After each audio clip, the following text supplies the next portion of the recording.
দৈনিক মানব জমিনের একটি খবর, দেশে পরিকল্পিতভাবে অস্থিরতা তৈরির চেষ্টা চলছে।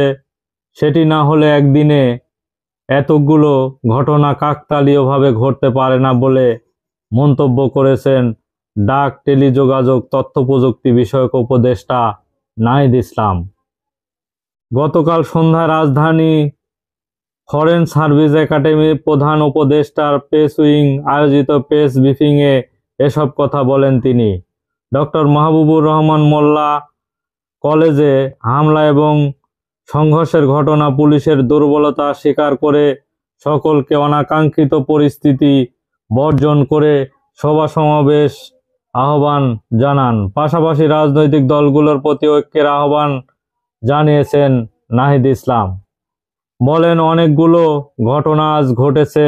এর মধ্যে দেখা গেছে ভোর রাত থেকে ঢাকা মাইক্রো বাসে করে কিছু সাধারণ মানুষকে নিয়ে আসা হয়েছে এবং ঋণ দেওয়ার নাম করে অহিংস গণঅভ্যুত্থানের নামে একটি প্ল্যাটফর্ম পুরো মিথ্যা প্রচারণা করে মানুষকে নিয়ে এসেছে এই ঢাকা শহরে শাহবাগে। ওই প্ল্যাটফর্মে আহ্বায়ক পুলিশ হেফাজতে নেওয়া হয়েছে। তিনি বলেন, পরিকল্পিতভাবে এই অস্থিরতা সৃষ্টি করার পরিকল্পনা করা হয়েছে। না হলে একদিনে এতগুলো ঘটনা কাকতালীয়ভাবে ঘটতে পারে না বলে নাহিদ ইসলাম জানিয়েছেন। আমরা মনে করছি এখনো নানা পক্ষের পরিকল্পনা আছে এবং সরকার সফলভাবে প্রশাসনিক কার্যক্রম করুক, এটা হয়তো অনেকেই চাইছে না। বিগত ফ্যাসিস্ট সরকার নানাভাবে অপপ্রচার চালাচ্ছে।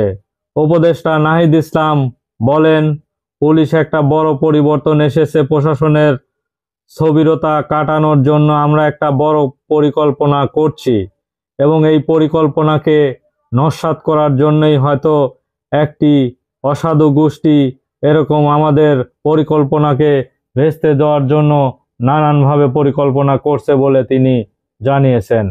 রাজনৈতিক দলগুলোকে ঐক্যের আহ্বান জানিয়ে তিনি বলেন, যেহেতু একটা অভ্যুত্থান পরবর্তী পরিস্থিতিতে আমরা বর্তমানে আছি, সকলের ভেতর একটি বৈপ্লবিক চেতনা যেটা আমরা ইতিবাচকভাবে ব্যবহার করি, আমরা যেন সবার সাথে সচেতন তৈরি করি।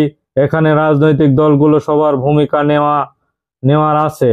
আমরা মনে করি গণ অভ্যুত্থান আমাদের যেরকম ঐক্য ছিল, বর্তমান পরিস্থিতি সরকারের অংশীদারিত্ব সবাই আছে বলেও এই নাহিদ ইসলাম মনে করেন।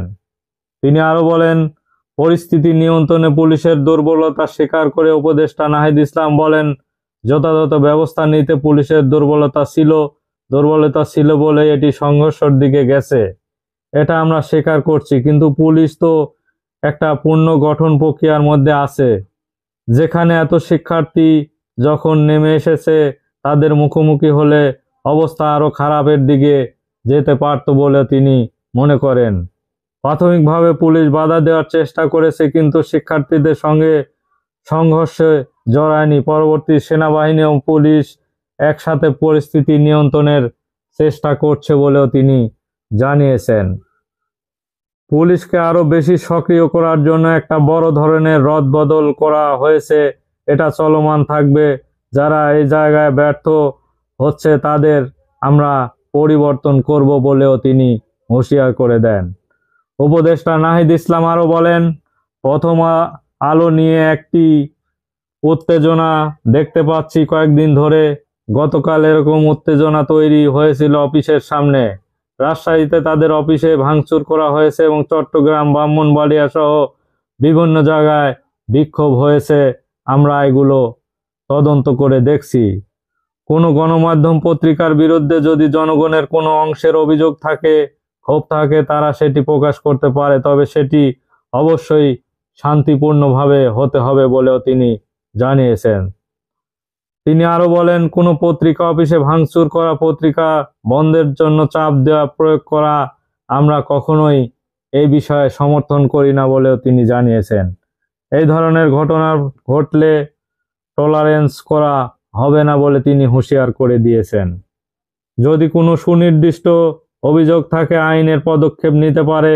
আমরা আহ্বান জানাবো, কোনো অনাকাঙ্ক্ষিত নৈরাজ্য পরিস্থিতি যেন জনগণ অংশ না নেয় বলেও তিনি জানিয়েছেন। বাংলাদেশের ভাবমূর্তি নষ্ট হবে এমন কোনো কাজ থেকে সবাইকে বিরত থাকতে হবে বলেও তিনি জানিয়েছেন। পুলিশের বাধা টপকিয়ে শিক্ষার্থীদের ডক্টর মাহবুবুর রহমান মোল্লা কলেজে হামলা করেছেন বলে জানিয়েছেন স্থানীয় সরকার মন্ত্রণালয়ের উপদেষ্টা আসিফ মাহমুদ সজীব ভূঁইয়া। তিনি বলেন, পুলিশের পক্ষ থেকে বলা হয়েছে যাত্রাবাড়ি অংশে বাধা দেওয়ার চেষ্টা করা হয়েছিল, কিন্তু বাধা টপকে তারা চলে আসে। আমাদের জানানো হয়েছে শেষ পর্যন্ত পুলিশ সেনাবাহিনীর ঘটনা দমনের চেষ্টা করে, পরে পরিস্থিতি নিয়ন্ত্রণে এসেছে বলেও তিনি জানিয়েছেন। এই সব মিলে উপদেষ্টা আসিফ মাহমুদ এবং উপদেষ্টা নাহিদ ইসলাম তারা দুজনেই কালকে প্রেস ব্রিফিং করেছেন এবং জানিয়েছেন একদিনে এত ঘটনা অবশ্যই কাকতালীয়ভাবে ঘটতে পারে না, এর পিছনে অবশ্যই কোনো ষড়যন্ত্র লুকিয়ে আছে বলে তিনি জানিয়েছেন। এবং যে কোনো ষড়যন্ত্র মোকাবেলায় জনগণকে সম্পৃক্ত এবং সব রাজনৈতিক দলকে সম্পৃক্ত থাকার আহ্বানও জানিয়েছেন তিনি। ধন্যবাদ সবাইকে।